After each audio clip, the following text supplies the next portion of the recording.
Good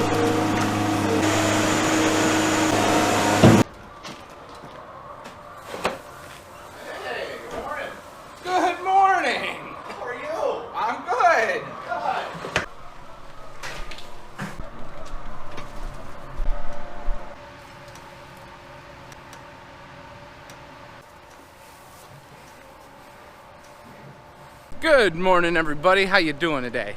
My name's Andrew. I'm Daniel. I'm Gavin. My name's Dad.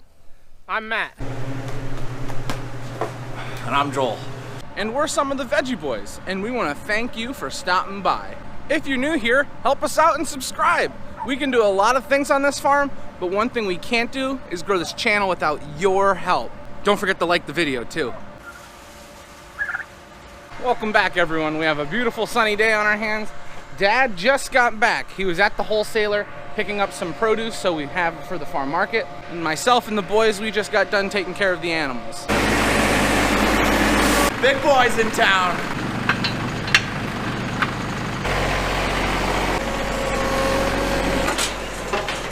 We put the straw away sometimes just because it's either raining or it's going to be damp. We don't want the straw to get wet because that could cause mold to grow in it, and people don't want that for putting over their grass. I don't know about you guys, but I love seeing a family be able to work together. We have the father right here, and then here's the son. Look, oh, that's so nice. He's zooming. Isn't it amazing that that tractor is actually normal size? Just Joel is so huge that it looks small. I know, right? He's just like, We're getting ready to go harvest our test plot.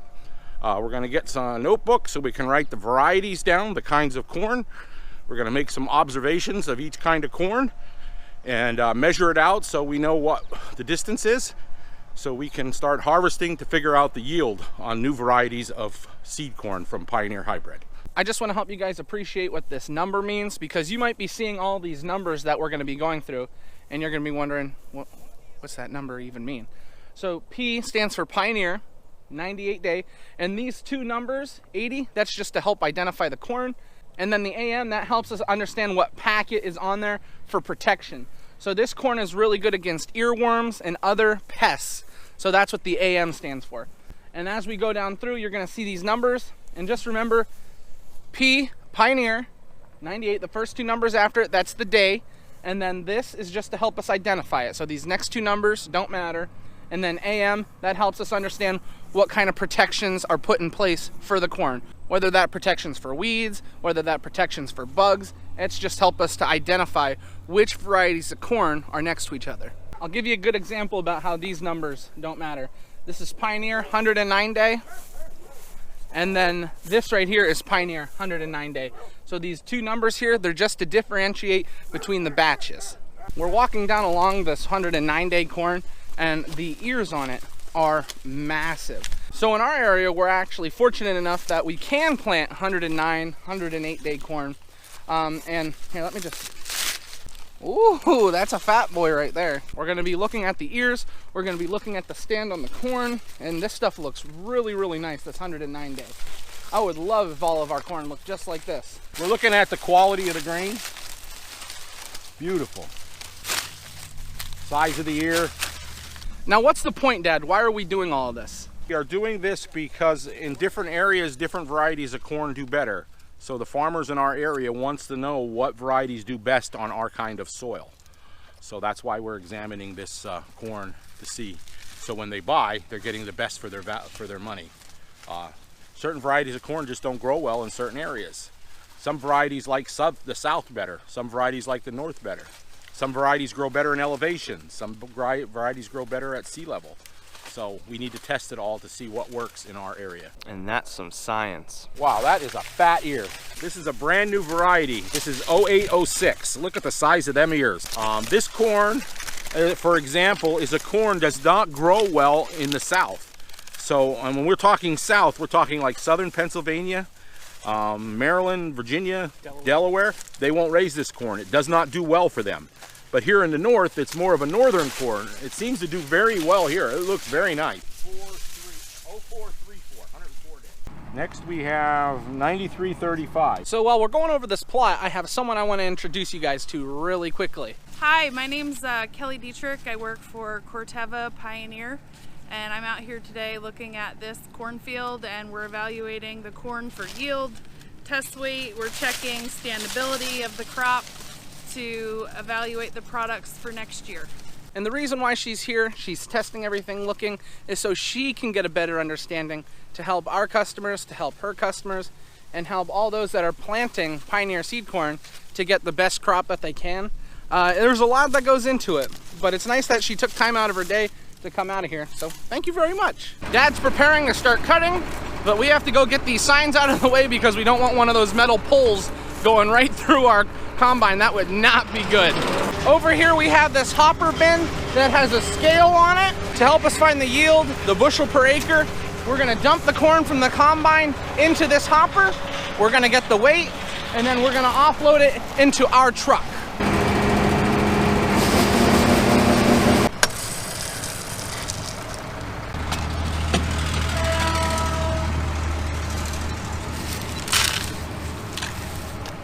Now that we got the corn weighed and tested, Matt is offloading it into our truck.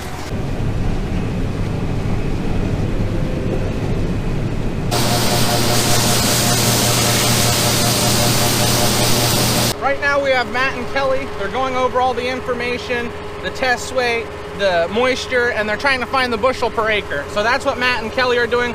Matt is giving Kelly information. She's putting it on the iPad, and then that's telling her what the bushel per acre is.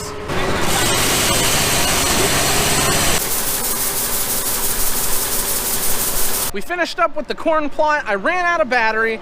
I had things I was taking care of, so I was running back and forth, and I missed the end of it. But just so you guys know, everything went pretty good. We had a lot of nice numbers in there. Yields were about 20 bushel less than last year. So Kelly said that's just a normal thing all over. Many people are affected by that. So it's just with the drought, weather, and things like that. The corn was averaging 20 to 30 bushels less. So that's pretty interesting. We're having a little problem with our bin. Inside our bin is a stirrer that goes around and pulls the dry corn on the bottom to the top. However, we're facing a problem where the mixer is going around, but it's not going through the centers. Right now, Dad's in the bin fixing the stir. He's getting the cable back on that fell off. That was stopping it from going back and forth. I was just handing him tools, but I got a nice view right now. It's been a really random day. Dad and I have been doing some things here and there, from fixing things to moving things around, so I haven't really had much opportunity to film. But now we're going back to pick cabbage and cauliflower. Oh.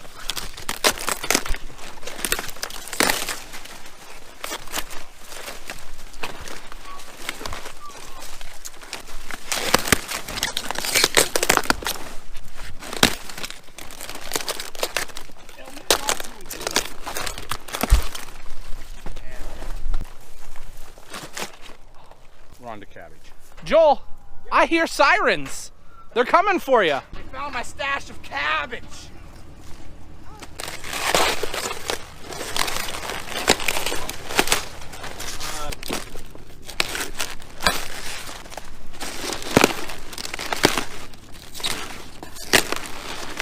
It's heavy. Okay. That's pretty much how it goes. Every time you pick something up and you're like, whoa. It's like when we're doing hay. Like, this is a real big bale. Weighs like 2 pounds. Weigh 2 pounds. Cabbage. 2 cabbages. Long haul. Send it. You sent it all right. It is so sweet. Want 'em? Yeah.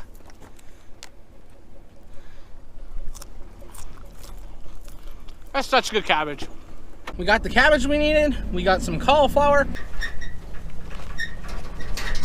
We got done with the cabbage. I put everything in the cooler. Dad is back cutting corn, and then Daniel is driving truck. So we're back to hauling corn. We should finish by today, but our bin might get full before we finish. So if that happens, that's not gonna be good. Wanna go for a ride?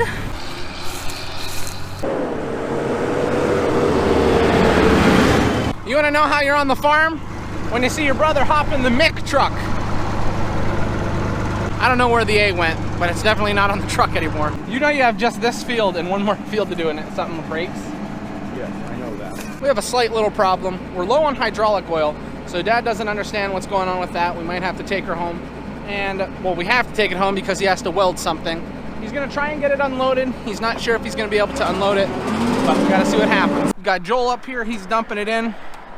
Is Dad gonna go back out and cut tonight? Nope, we're just moving it out of the way of the horse barn. I guess Dad said he's done for the night. We're just gonna move the combine out of the way. Probably will finish harvest tomorrow morning. I don't think you guys can see it, but that sunset looks so nice. We got a hole in our hydraulic line for our spinner, and that's causing all our fluid to come out, and it's a big problem for us. So we're gonna get this fixed, and then we're gonna finish harvest tomorrow. All right, guys, that's where we're gonna end the video today. I wanna thank everyone for watching, and I hope to see you next time. Bye-bye. Bye-bye. It's dark again. Bye-bye. Oh, bye-bye. Bye.